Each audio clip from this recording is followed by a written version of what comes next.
shock the world here. There's no way you disagree with this. Top John Leahy, you're gonna take a player spot away from a president? In my head, here's the box. I'm gonna bring back the box. But then there's another.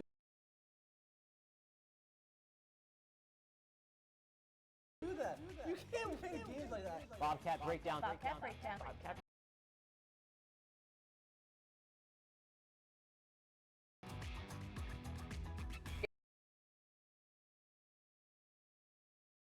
Breakdown. I'm your host, guys. I think it thinks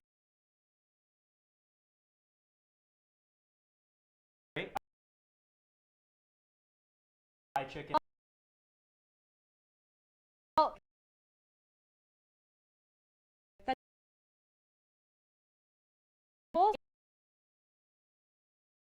games that you might have missed.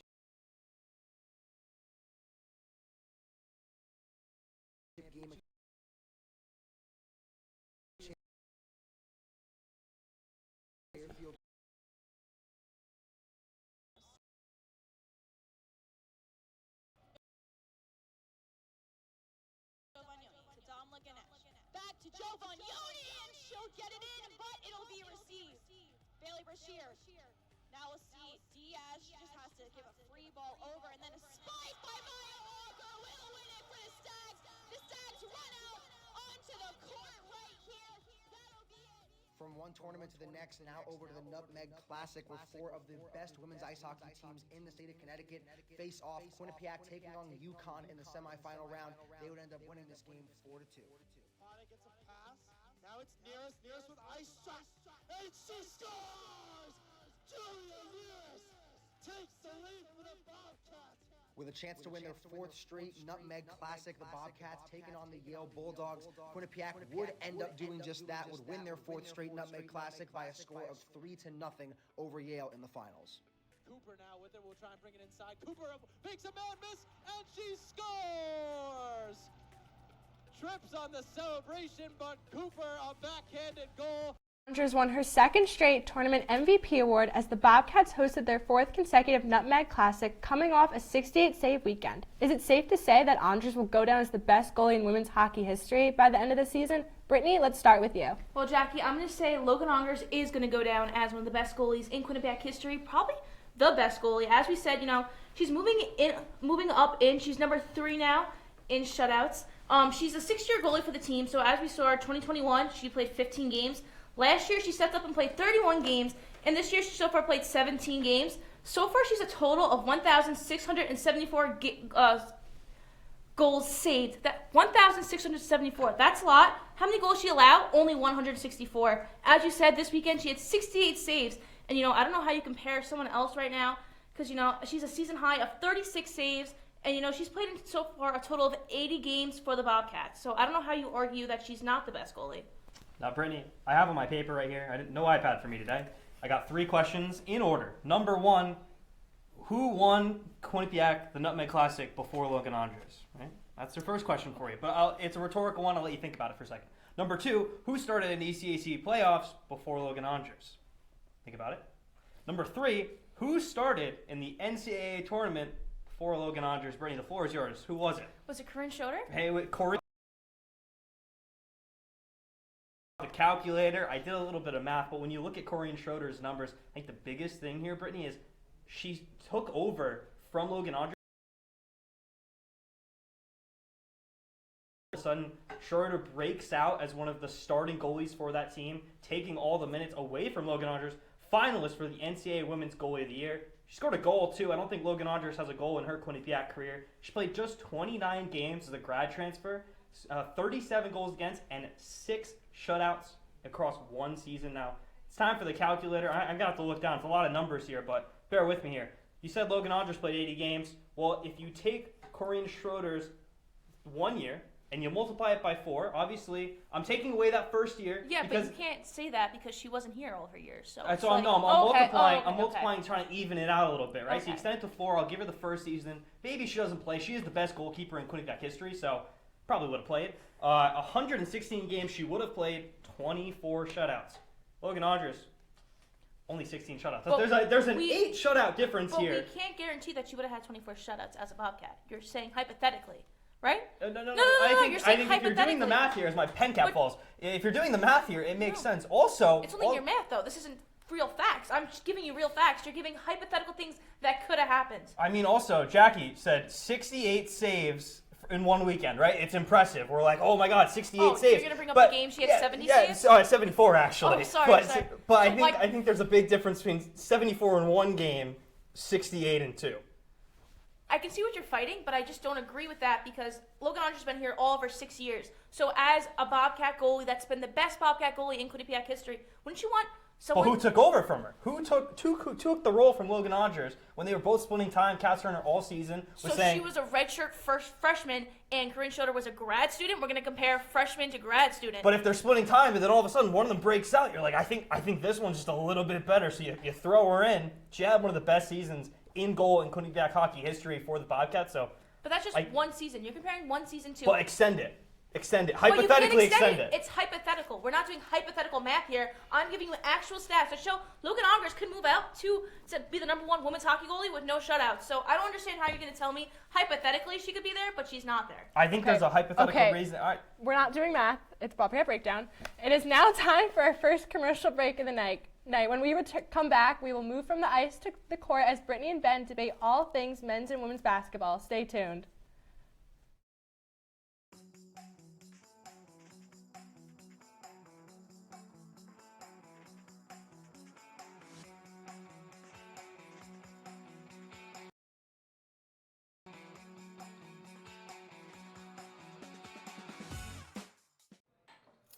What do you think you're doing, Kevin? Was just gonna drive home. There are several warning signs present that you shouldn't be driving. Like hearing voices? Like your text to emoji ratio?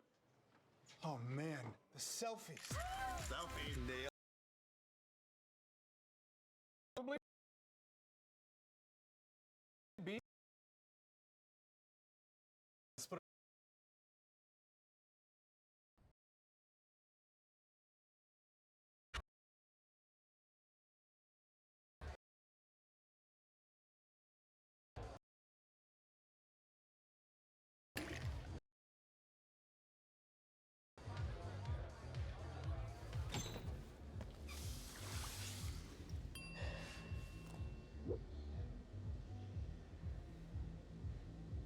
If you need to do something to feel okay to drive, you're not okay to drive.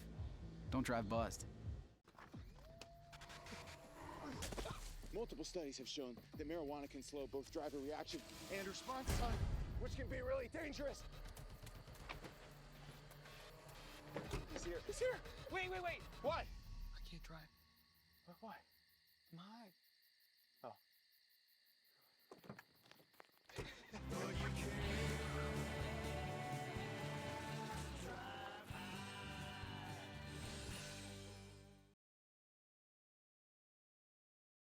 Episode called The Analogy Game. For each question, our analysts will answer the question with an analogy from a Disney movie. They will get a new Disney movie for each question. To start it off with new faces on the men's roster and coaching staff, how are these new pieces fitting in for the team? And the analogy needs to be based off of Toy Story. Ben, start us off. I'm very glad we're doing this because I love a good analogy. And let me say before, I think they're doing phenomenal fitting in. Here's why. Toy Story 2, not 1, not 3, not 4, if it's coming out anytime soon.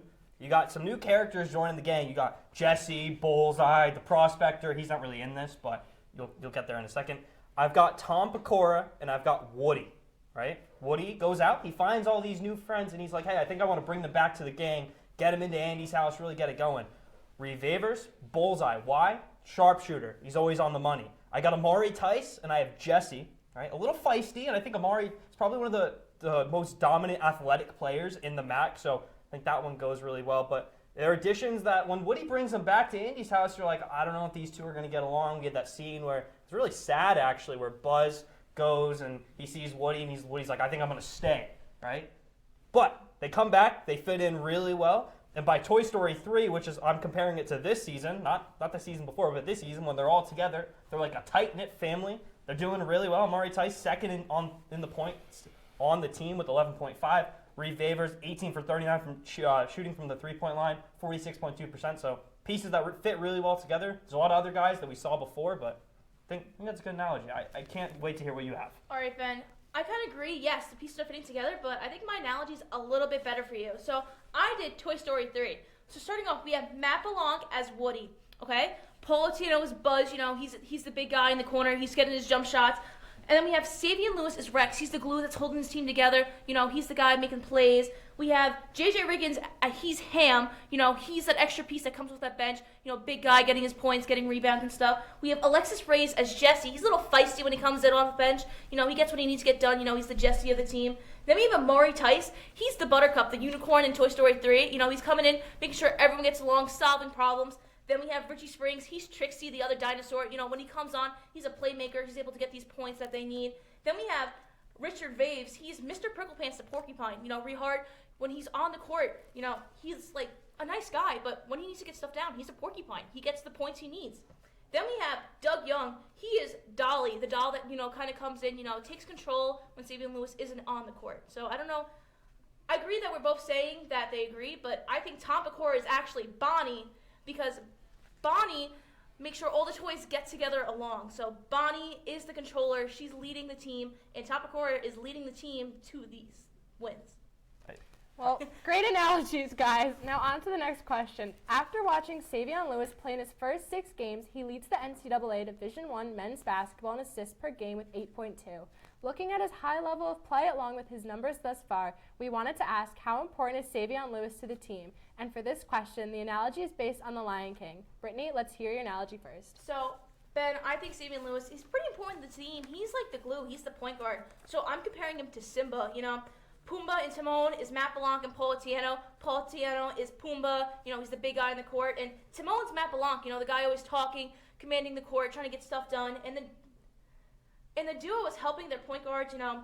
In Tom Pecora, he's Rafiki, you know, the monkey that he sees the future and he knows what's going to happen. Tom Pecora put this team together. He recruited all these players to work together, and I think he knows what's going to happen. So I don't know how you're going to argue me how, you know, Savion Lewis isn't as important as he is. You know, as of November 20th, he was named MAAC Player of the Week. He has 49 assists on the season. He's leading the NCAA in assists, and, you know, right now he's no longer injured.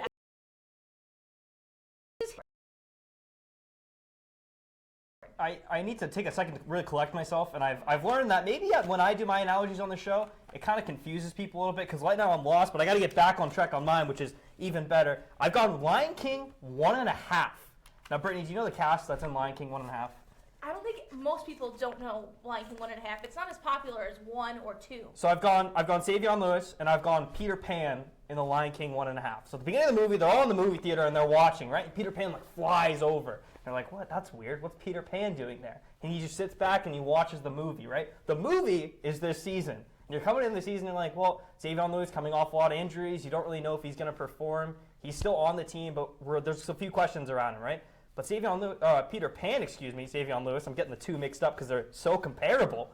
Beforehand, in his own movie, takes these kids to Neverland, and he kind of teaches them the ways, right? Neverland, I'm comparing that to the MAAC playoffs. Savion Lewis, a lot of experience there, and he kind of teaches them the ways.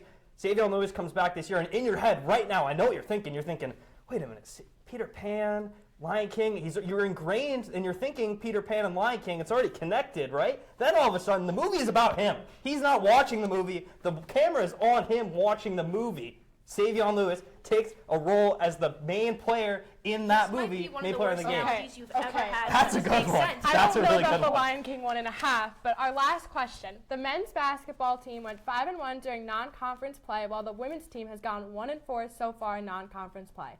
The women's team has 3 non-conference games remaining, but at this point in the season, who had the better out-of-conference run, men's or women's? This analogy needs to be based on Frozen. Ben, I can't wait to see what you've cooked up for this one. Well, I've gone with the team that's pretty hot and not Frozen at all, but it's the men's basketball team 5-1 out of conference. They're outscoring their opponents 503 to 429, but why are they Frozen, Ben? Well, let me tell you, they got a cast of characters. They go on this magical journey, right? They try to find Elsa. It's a group of people that haven't really played together. I got some comparisons, don't worry. I know you were probably like, whoa, where are they? Olaf, J.J. Riggins. Guy brings the vibes, and he adds something a little bit different to the group that they didn't already have. Elsa, Paul Otieno, quiet guy, but he's got some skills that you're like, how is he doing that? And that's Paul Otieno's play in the post and kind of play down low. Matt Bullock, Kristoff, because he holds the reins to this team like Kristoff holds the reins to Sven. I think they're a really good team, and they're proving that when they've added all these pieces in throughout the year, where there's a lot of questions of how will they be able to replicate the team that they had last year, as well as some of the performances, they've done it well and they've exceeded expectations. So they've had a pretty tough out-of-conference schedule. So I think that's the right answer. I think, Brittany, you obviously have the wrong answer in this situation.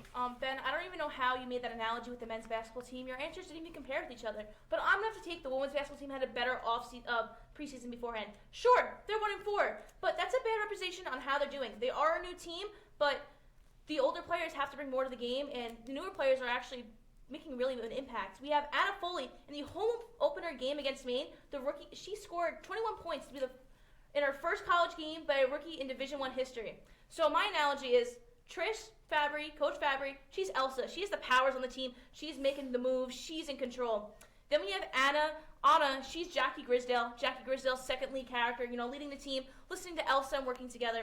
Then we have Kristoff as Grace LaBarge, Sven as Ella O'Donnell, and Olaf is Anna Foley because, she's that new character that's in this team. She's the center. She's taking control. And then we have the trolls that help Anna, get to the point of getting cured from the frozen heart. It's Carson Martin, Paige Girardi, Bree Bowen, Maria Keeley, and Emma Carmen. So I don't think you can really argue me. I think I had a better analogy on that one. Well, guys, those were some super funny analogies, but it's now time for our second commercial break of the night. When we come back, we will talk all things women's volleyball. Stick with us.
When we adopt a shelter pet, we discover they're a unique mix of all kinds of things.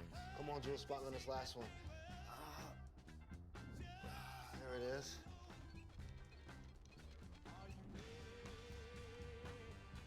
Keep going with it. Leo. They're a little bit of a lot of things, but they're all pure love. Welcome back to Bobcat Breakdown. If you're just joining us, I'm your host, Jackie Drovo, alongside my analysts Ben Kane and Brittany Braun-Lieben. Now, while the volleyball team failed to repeat as MAAC champions, they did still have some outstanding performers this season. Out of all their great players, who do you guys think is the team's MVP from this season? Brittany, start us off. All right, Ben, I'm going to have to say Dalma Ganesh.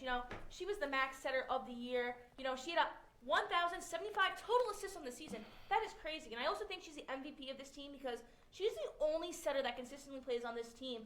Every other team in the MAAC has 2 to 3 setters in rotation. Dalma Ganesh has played in every game this season, played in every set. She's played a total of 105 sets. That's crazy, Each game she's setting up the outside hitters, She's the leader of the team. So if you have to go with anyone, I don't know how you don't pick Dalma Ganesh. Well, it's crazy because I picked Ariana Diaz. 217 kills this season, 138 in conference play. That's third on the team. She earned her 1,000th kill, which is second in program history of a player to do so. She was the leader of the team on and off the court, and although Dalma Ganesh did have a great season, I'm looking at players that not only made an impact on the courts with the ball, but someone who leads their team by example, and she kind of encapsulates what this program's been about. Every broadcast you hear, oh, Ariana Diaz is small but mighty, and I think that kind of speaks for her play and her style in the program. So she had a good season. They all had really good seasons, but I think her leadership was something that really stood out to me throughout this team. Ariana Diaz has been a key staple for this team over the last 5 seasons. She's racked up over 1,000 kills throughout her Quinnipiac career and played a big part in helping them win their first ever MAAC championship in 2022. With her departure, where does the team go next moving forward without one of their key stars? Brittany, we'll start with you. You know, Ben, I think the team will be okay. Yes, Ariana Diaz is a big impact on this team. You know, she is the captain, but players like Lani Kajusta will be able to step up. You know, we have players like Bailey Brashear, you know, who learned from Lexi Morris, who, you know, could come back for a 5th year if she chooses to. But, like, losing a player like Lexi Morris, who controls that middle of the court, is more important than losing Ariana Diaz. As you saw, you know, she started as a libero this season, and then she moved to the outside hitter, and, you know, she couldn't find her groove. She was really struggling trying to get the ball over the net, you know, finding a kills place, and she just wasn't playing like herself. So I feel like the team will be fine. And, you know, if we have players like Yagmir Ganesh and Alexander Tenen continue to play their game, you step up, I think the team will be fine without her. For the first time tonight, I think I'm going to agree with you here. And I think the big thing is, I talked about her being the MVP, but obviously in a defensive area, I don't think they're really going to miss her. And you look at someone who, like, for example, Nicole Legg, leaving last year, then this year, Lexi Morse, not coming back as of right now. She might still have another year yet. But I think those are kind of bigger pieces that we kind of need to talk about filling in that role from a defensive standpoint. Obviously, there's players like you mentioned, Joe Vagnoni and the Ganesh sisters that can do it on the offensive end, becoming all MAAC players in this year as well. But I think defensively, that's where they're going to need to really kind of step up and figure out how they're going to kind of fill in those gaps. Ariana Diaz is not the defensive player that we talk about, but offensively, I think they'll be fine where there's enough players to fill in. Defensively, it's a little interesting. You know, I think defensively they'll be okay because we have first year from Turkey, Tuana Turhan. You know, she didn't play this year. She's also a middle blocker, but she's been learning from Lexi Morris, Bailey Brashear, and, you know, the same thing happened with Nicole Legg. You know, she really showed Bailey Morris and Lexi Morris, you know, and Bailey Brashear, you know, the lead of being a middle blocker. So I think that Tuana Turban, she's going to come in and be led, and they're going to have defense for that because they have 3 middle blockers that can play for the team. Let me ask you, kind of build off the discussion, how important do you think Lexi Morris is to kind of developing players where if she doesn't come back next year, they know there's another middle blocker waiting in the wings to kind of step up and fill in for her? Well, I think they'll also be okay if Lexi Morris doesn't come back because they said Bailey Brashear, she really stepped up this season. You know, when Lexi Morris would come with the court, she'd come in and she'd get the blocks needed, she'd find the kills, and whenever this team really needs to get back in their zone, they go to the middle blockers to get points, and Bailey Brashear just as good as Lexi Morris did. Yeah, I think Bailey Brashear as well. Obviously, Alexi Morris had 0.84 blocks per set this season, and the next lowest was Bailey Brashear, who had 20 less. So there's definitely a big gap, but I think you're right. I think they will be able to fill it in. Well, it is now time for our third and final commercial break of the night. But when we return, we will share our final roars.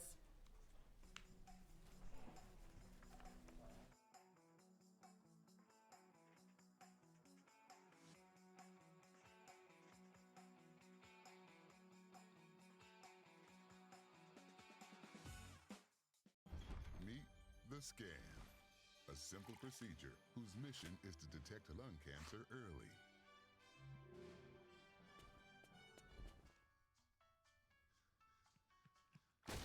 I'm here to save you! But I feel fine. That's great, but you may still be at high risk for lung cancer. Oh man, that's a new fence.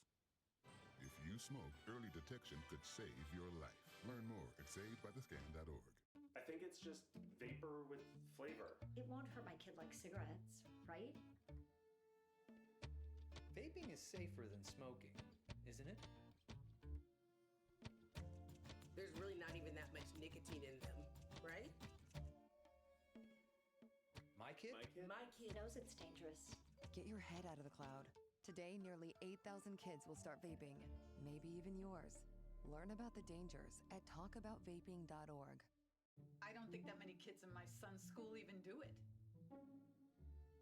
He makes fun of his friend who vapes. He would never try it. She's into soccer. She's on the honor roll. She's just not the type.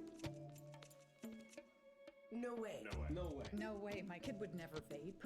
Get your head out of the cloud. Today, nearly 8,000 kids will start vaping, maybe even yours. Learn about the dangers at talkaboutvaping.org. Now it's time for everyone's favorite part of the night, final roars. Everyone is waiting for their moment to prove themselves. They want the opportunity to showcase their ability and show that they were made for this. Athletes want to prove themselves to the world. They want to play and help their team to the best of their ability. They just need their time. This could be a freshman joining the team right away and making an impact. Players like first-year Katie Shanahan stepping up right away and taking control of the defense on the field hockey team, or first-year Henry Ernst instantly making an impact in the midfield for men's soccer.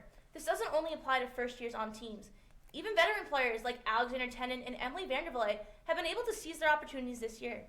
Tennant did not get a lot of playing time on the season, but had impactful moments when she was needed on the court. Moments like during the MAAC Volleyball Championship game, stepping up and getting big blocks and kills when the team needed it. Vandervliet stepped up this season by tripling her points from last season and becoming an impact player to help make the women's soccer team back-to-back MAAC champs. Seizing your moment isn't just for athletes. It can apply to everyone, even people in student media. When the opportunity comes to you, take it and make it yours. You never know what can happen and what these moments can lead to in the future. Don't be scared to take a risk and step up to the plate. The worst thing that can happen is you make a mistake.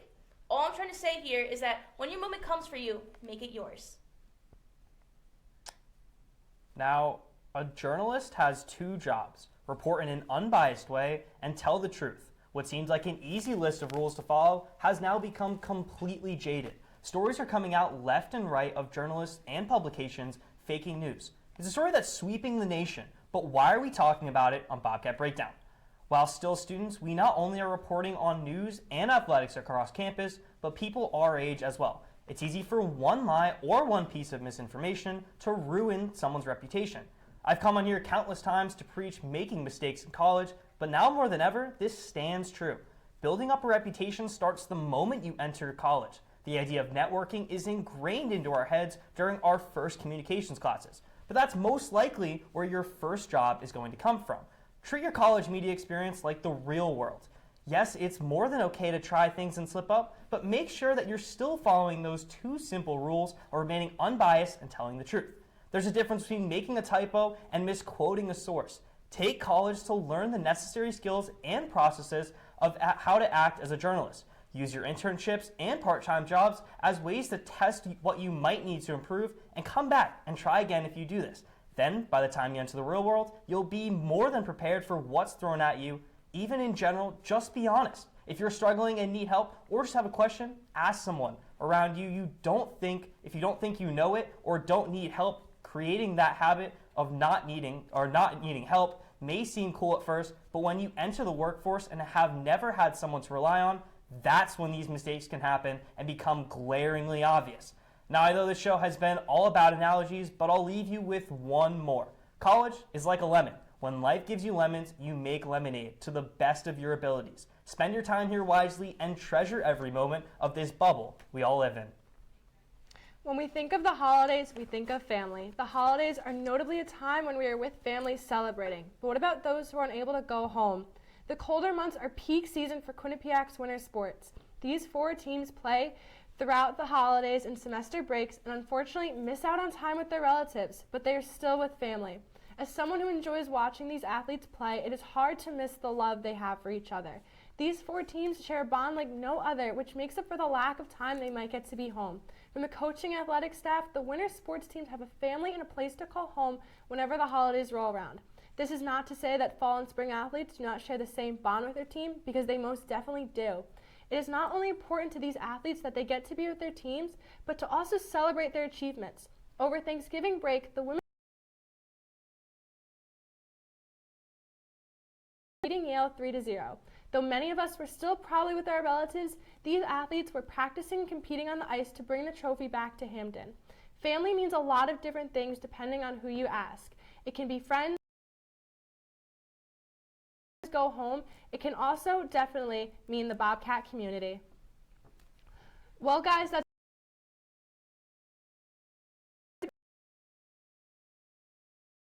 and stay connected online at q30tv.com. From our producers and the team that makes the magic happens behind the scenes.